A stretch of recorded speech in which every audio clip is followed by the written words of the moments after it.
Hi all, this is Anjali. Welcome back to my channel. और आज हम करेंगे set 2 of practice questions for the entrance exam 2021 for bachelors of computer application. So computer awareness बहुत ही वेग term है, बहुत ही general term है जिसमें बहुत कुछ आ जाता है. सो आपको सब कुछ पता होना चाहिए about the basics of computer, it's architecture, input output devices, about your operating system, about your computer networks. So lot of information you need. और उसके लिए आपको बहुत सारे MCQs प्रैक्टिस करने की ज़रूरत है. सो 30%, दैट मीन्स 100 में से 30 क्वेश्चन जो है आपके वो कंप्यूटर अवेयरनेस के ऊपर आने वाले हैं.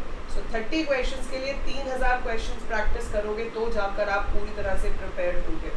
और जब तक आपका टेस्ट होगा तब तक उन क्वेश्चंस की प्रिपरेशन कराना मेरी जिम्मेदारी है.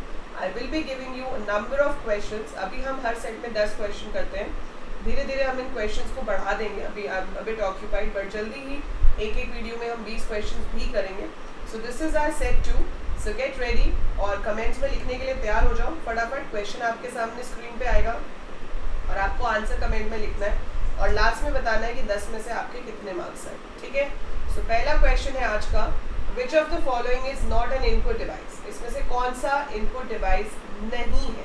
Which of the following is not an input device? Yes. So answer for this is plotter, क्योंकि प्लॉटर जो है वो आपका आउटपुट डिवाइस है. ठीक है. सो प्लॉटर यूज होता है by architects to print their building designs and all. So that is an output device. That's an output device, right? So that's plotter. Next question, which of the following is not a storage device? इसमें से कौन सा device storage device नहीं है? ठीक है. इसमें से कौन सा स्टोरेज डिवाइस नहीं है? यस. सो अभी तक आप सब अपना आंसर लिख चुके होंगे. सो इसका जो सही आंसर है वो है ऑप्टिकल टेप.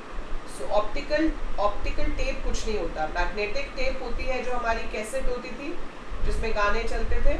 सो या VCR वीडियो के लिए जो गेम होती थी वो मैग्नेटिक टेप होती थी. ऑप्टिकल डिस्क आपकी CD होती है और हार्ड डिस्क तो आपकी हार्ड डिस्क होती है. So we don't have any optical tape as a storage device. Next question, transistors were used as main component in dash generation of computers. जो एक डिवाइस है, कंपोनेंट है जिसके थ्रू आपका कंप्यूटर बनता है. It was a main component in which generation of computers? Answer is second generation of computers. First generation में vacuum tubes होती थी. ठीक है. यहाँ पे सिलिकॉन चिप आ गई थर्ड जनरेशन में और फिर वो और छोटी हो गई तो उसको हम इंटीग्रेटेड सर्किट्स बोलने लग गए फोर्थ जनरेशन में. पर सेकेंड जनरेशन में जो यूज होता है उसे कहते हैं transistors. Next question, dash is a volatile memory. Dash is a volatile memory and the answer is RAM. Random access memory आपकी मेन मेमोरी होती है. कंप्यूटर को जो भी करंट प्रोसेसिंग के लिए चाहिए that must be stored in RAM. पर इसमें डेटा सिर्फ तब तक स्टोर रहता है जब तक पावर सप्लाई हो रही है. सो वॉलेटाइल का मतलब है कि जब तक पावर सप्लाई हो रही है डेटा रहेगा. The moment the power supply is gone the data is gone. ठीक है. ROM is permanent, read only memory है, हमेशा उसमें कंटेंट सेव रहता है, कभी रेज नहीं होता, हम भी चेंज नहीं कर सकते. Hard drive is your hard disk. ठीक है. रोम में जनरली क्या स्टोर होता है हमारा? स्टार्टअप और BIOS, basic input output system and the bootstrap program कि आपका जो कंप्यूटर है वो टर्न ऑन कैसे होगा. बूटिंग का मतलब है starting up your computer.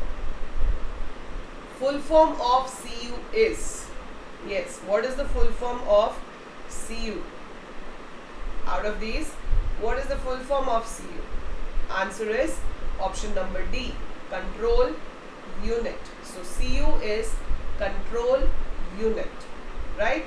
So control unit जो है आपकी वो यूज होती है किस पर्पस के लिए? To send the data from one segment of the CPU to another segment. जैसे कि इनपुट डिवाइस से ALU में डेटा भेजना है, अरिथमेटिक लॉजिक यूनिट ने उसको कैलकुलेट कर लिया तो आपने उसको मेमोरी में भेजना है. तो सारा flow of control and flow of data जो है वो यहाँ से कंट्रोल किया जाता है. Okay. Dash translates high level program to binary line by line. Dash translates high level program to binary line by line. So line by line कौन करता है? Interpreter. As a whole program को read करके translate कौन करता है? Compiler. So line by line करने वाला कौन है? इंटरप्रेटर. सो सही आंसर है इसका interpreter. Okay, very easy question. आपके पास नंबर सिस्टम्स की मैं आपको सारी वीडियोस दे चुकी हूँ. वी हैव डन पूरा नंबर सिस्टम इन डिटेल. सारी कन्वर्जन्स की वीडियोस ऑलरेडी चैनल पे अपलोडेड है. ठीक है. अब क्वेश्चन है octal numbers have dash digits. Octal numbers have dash digits. So answer is 8. Octal में हमारे पास 8 डिजिट्स होते हैं, 0 to 7. That's the answer. Okay, next question. 5th generation of computers are based on dash. जो 5वीं generation है computers की, वो इनमें से किस चीज पे डिपेंडेंट है? So that is based on artificial intelligence. ठीक है, machine learning, artificial intelligence, knowledge processing systems, कुछ भी कह सकते हो, but it doesn't mean programming sense और सिस्टम ब्रेन. ऐसा कुछ नहीं होता है. So we call it artificial intelligence, we can call it robotics, we can call it machine learning, we can call it knowledge and information processing systems, KIPS. So आप इसमें से कुछ भी नाम दे सकते हो. Okay, second last question for today. SKY stands for. हम कहते हैं ना इसका SKY कोड क्या है? ये SKY में ही डेटा लिखा हुआ है. SKY का मतलब क्या होता है? What is the full form of SKY? So SKY एक कोड है जिसके थ्रू हमें बाइनरी डिजिट्स पता चलते हैं कि आपके किस तरह से आपके जो अल्फ़ाबेट्स हैं वो रिप्रेजेंट हो रहे हैं बाइनरी में. So what is the full form?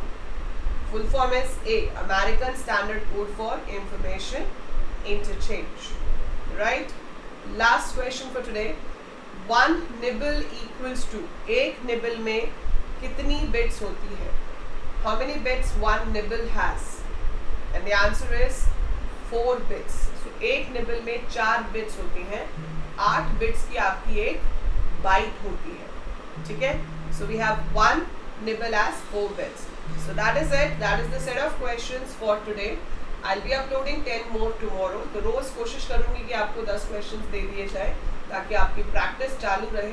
तो आप कमेंट में ज़रूर लिख के बताइएगा कि आपके 10 में से कितने आए. ठीक है. And that is it for today. Do like the video, share it with everyone who's interested in just gathering knowledge about computers or interested in BCA entrance exam. And by the time I upload more, keep watching, keep learning, and don't forget to subscribe the channel and follow me on Unacademy and Instagram. That is it for this video. Bye for now.